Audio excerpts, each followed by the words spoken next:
Live from the world's capital markets, here are the financial headlines, brought to you by Legion Academy. Hello and welcome to Friday's Daily Financial Reports.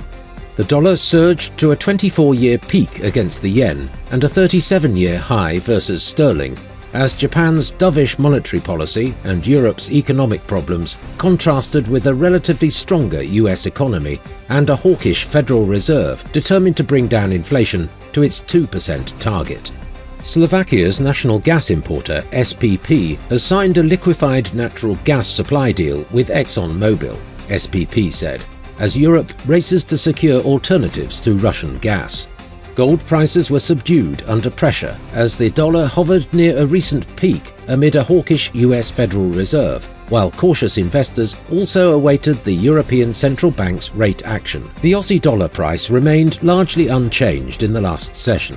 According to the stochastic RSI, we are in an oversold market.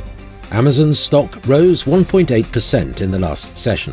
The stochastic RSI is giving a positive signal. The dollar-yen pair traded sideways in the last session. According to the RSI, we are in an overbought market. The pound-dollar pair saw a minor dip of 0.1% in the last session. The stochastic RSI indicates an oversold market. The US Baker Hughes US oil rig count will be released at 1700 hours GMT.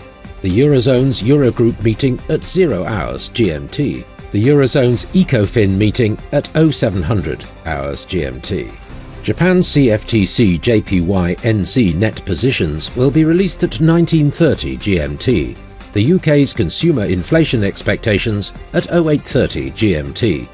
The UK's CFTC GBP NC net positions at 1930 GMT. We hope that you've enjoyed Friday's Market Outlook.